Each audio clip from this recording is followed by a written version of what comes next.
is Mr. Hassan, formerly known as Hassan.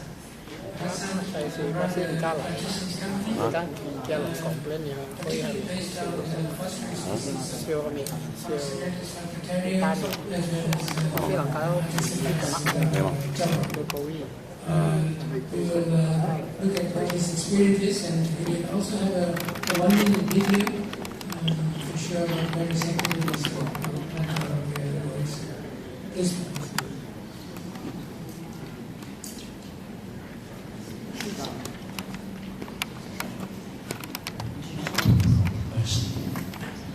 Assalamualaikum warahmatullahi wabarakatuh. Selamat siang dan salam sejahtera untuk kita semuanya. Yang saya hormati Kepala Balai Besar Penelitian Bioteknologi dan Pemulihan Tanaman Hutan, yang terhormat Bapak Mahfud beserta jajaran. Kemudian yang saya hormati para narasumber, moderator, dan juga mitra kami dari pihak Malaysia dan China, Bapak Haji Lukman dan Bapak Sofi, terima kasih. Dan juga beberapa mitra kerjasama kita yang dari 10 provinsi dan hadirat yang berbahagia yang tidak dapat saya sebut satu-satu yang saya hormati. Pada kesempatan pagi siang ini, saya akan menyampaikan makalah pemberdayaan hutan rakyat ditinjau dari aspek produksi, ekologi, dan sosial.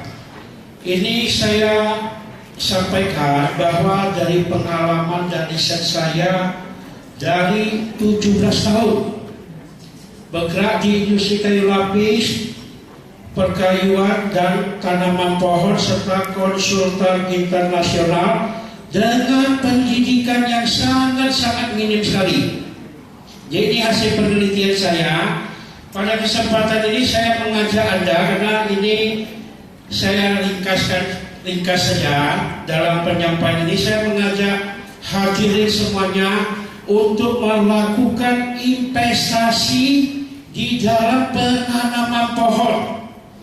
Dari hasil riset saya, 1 tahun itu 7 tahun kalau kita tanam pohon dengan perlakuan insentif, perlakuan penanaman yang bagus, itu hasil riset saya minimal 1 miliar untuk 7 tahun 1 hektar.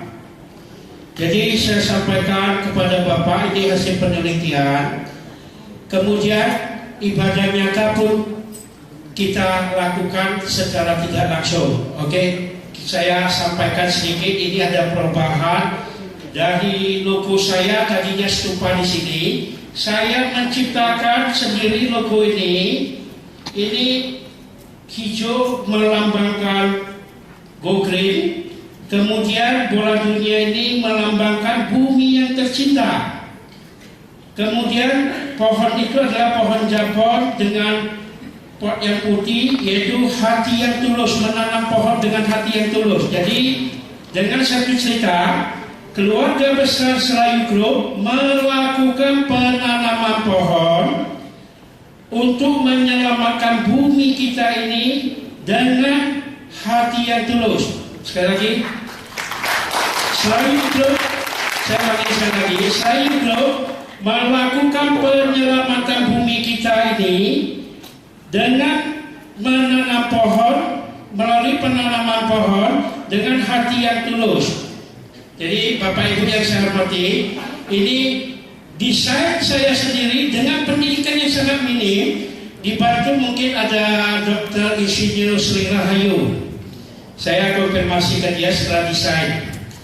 Jadi mungkin nanti ada masukan-masukan ini, Bapak Ibu nanti bisa menyampaikan masukan supaya saya bisa mengevaluasi kembali, karena pendidikan saya sangat minim. Saya ingin menyampaikan bahwa melakukan penanaman pohon secara bisnis ini sangat menguntungkan sekali. Saya sampaikan kepada seluruh yang saya kenal, baik di instansi pemerintah maupun hadirin yang terhormat ini, mari kita investasi melakukan penanaman pohon 1 hektar 1 M dengan jangka waktu 7 tahun. Ibadah nyata yang kita lakukan adalah menanam pohon ini seperti saya sampaikan menyelamatkan bumi kita.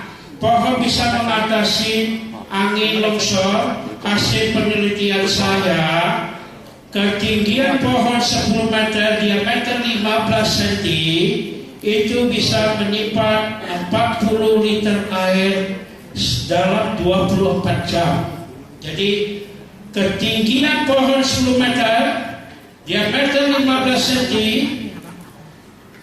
bisa menyimpan 40 liter air per 24 jam. Ini sudah diteliti oleh University of Malaya. Ini data saya kasih ke sana. Mereka hasil penelitian menyampaikan 45 liter. Ya, lebih kurang mendekati. Kemudian lanjut. Visi kita maupun misi kita ini menanam di area Indonesia ini. Jadi kita melakukan penanaman pohon ini tentunya harus dilakukan tumpang sari. Tumpang sari ini bisa menurunkan angka impor pangan kita. Jadi di antara pohon dengan pohon kita bisa melakukan tumpang sari padi, tanaman palawija dengan usia 90 hari sampai 120 hari. Tentunya kalau bisa kita galakan di dalam penanaman pohon ini, kita membina masyarakat kita, yaitu rakyat kita, tentunya mereka bisa hidup. Kalau mereka melakukan penanaman ini sehari-harinya mereka bisa hidup. Dari apa? Dari tumpang sari. Setelah hasilnya 7 tahun kemudian mereka akan pandai dari hasil kayu. Jadi saya sampaikan kepada 13 provinsi kelompok tani saya melakukan ibadah nyata yang sudah kami lakukan.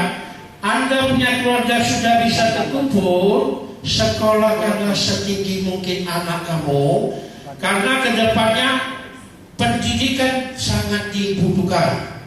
Oleh sebab itu ibadah nyata yang sudah dilakukan seperti yang saya sampaikan tadi, saya selalu menyampaikan kepada kelompok tani saya, hindarkan 3 hal sekarang lagi populer, hasutan yang dapat merugikan orang lain. Ayo kita demo, ayo kita mogok, dikasih uang, hindarin itu. Kedua, narkoba. Ketiga, perjudian.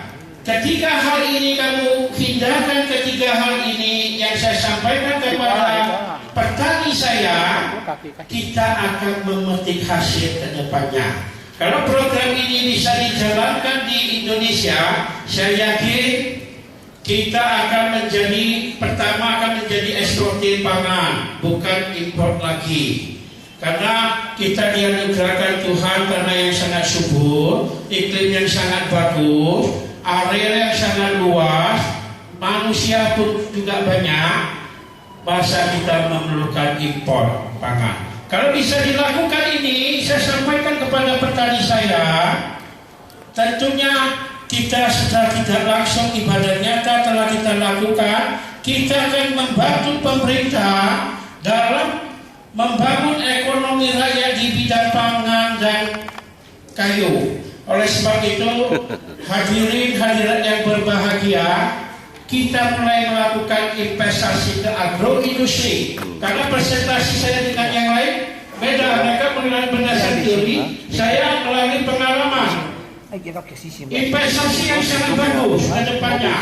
Kemudian saya menyampaikan sedikit informasi bahwa kayu ini pun juga bisa menjadi biodiesel. Saya lagi hobi dalam pembicaraan, mungkin akan bergabung ke Boston, Amerika. Mungkin bisa dilakukan pemutaran sedikit, Pak.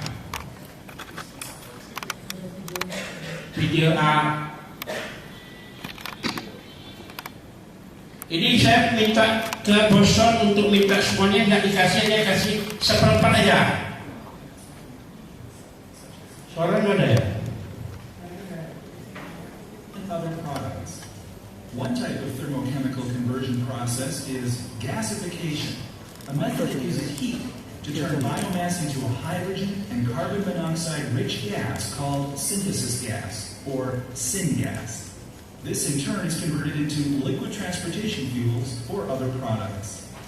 Gasification occurs at relatively high temperatures. Here's one example of a gasification conversion process. Wood materials such as forest residue Ini sampah kayu nih. for the gasification process. For best results, feedstock wood chips are no more than 2 inches in size and have 20% to 30% moisture content by weight, depending on the gasifier. In the gasifier, the biomass is broken down into vapors in a carefully controlled environment that typically contains oxygen and/or steam. The syngas produced is made up of carbon monoxide and hydrogen. Char, a solid byproduct of gasification, is typically removed using a cyclone. Cyclonic separation allows removal of particulates from a gas stream without a filter by using rotational effects in combination with gravity to collect the particles. Tars and methane are also produced. Their quantity and composition depend on the gasification environment. Tars are high molecular weight organic compounds. If they are not removed, these tars will contaminate downstream equipment and inhibit fuel synthesis.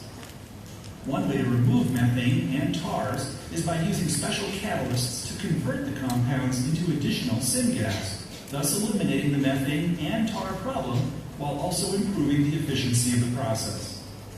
Additional cleaning and conditioning steps may be required to remove other contaminants such as ammonia, sulfur, and carbon dioxide. The syngas is then conditioned to produce the desired ratio of carbon monoxide and hydrogen to achieve optimal. Mungkin ini yang saya minta ke pihak Boson, tadinya ingin hadir karena tidak bisa, jadi saya minta videonya yang saya rekam hanya 1/4 aja yang dikasih. Kalau kasih semua bahaya katanya.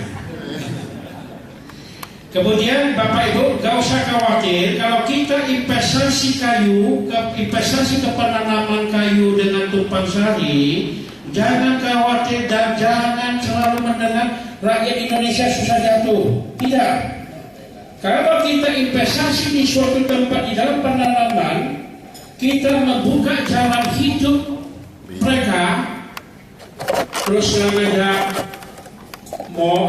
prioritas mereka, persahabatan mereka lebih bagus dibandingkan orang Jakarta.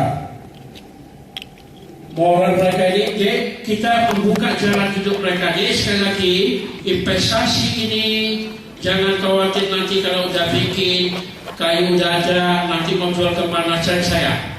Kalau memang mau investasi, kita mempunyai 3 metode. Pertama, mitra kerjasama. Bagi pihak punya tanah mengeluarkan tanah, kita yang melakukan penanaman dengan pola bagi hasil sesuai hasil yang kita lihat di lokasi. Mereka tidak usah bayar uang apapun, pengikatan notaris pun kita yang bayar. Mereka hanya membayar PBB tanah mereka. Kemudian kita pada waktu kerjasama itu diikat di notaris penanaman di sana, rakyat tersebut di sekitarnya, itulah kita himpun kepada mereka untuk melakukan mitra kerjasama. Kemudian CSR kita setiap tahun memberikan 1 juta pohon. Jadi saya selalu menyampaikan penanaman ini bukan baru, dari tahun 98 2000 sampai 2006 setiap tahunnya kita memberikan 200.000 pohon kepada pada waktu itu dinas kabupaten ataupun provinsi. Jadi kita memberikan supaya mendorong mereka menanam supaya kedepannya Indonesia ini bisa menjadi eksportir kayu lapis dan perkayuan terbesar di dunia. Dan perlu saya sampaikan, saya selalu disampaikan kenapa membantu negara-negara lain. Saya melakukan ini murni, CSR ini termasuk 2000 sampai 2006 beasiswa pun kita kasih 500 beasiswa. Tidak ada bantuan dari pihak manapun. Oleh sebab itu kita mencari menjadi konsultan di beberapa negara. Nanti kalau bisa sampai ke Boston Amerika, itu diperkirakan 3 negara yang akan dibangun, saya ingin mereka investasi ke Indonesia. Mungkin ini yang dapat saya sampaikan. Sekali lagi, hasil pabrik plywood limbahnya saya bikin cipal itu untuk pengganti batu bara. Pelet untuk mengganti batu bara. Mungkin Bapak Ibu bisa melihat di depan nanti ada mesinnya juga. Hasilnya kalau pakai gas dengan pakai pelet itu selisihnya cukup besar sekali. Walaupun gas yang disubsidi dengan pemakaian itu sangat berbeda sekali. Istilahnya bisa irit 600.000. Bapak Ibu yang saya hormati, mungkin ini yang dapat saya sampaikan. Lebih kurangnya terima kasih. Wassalamualaikum warahmatullahi wabarakatuh. Thank you very much, Pak Hasan.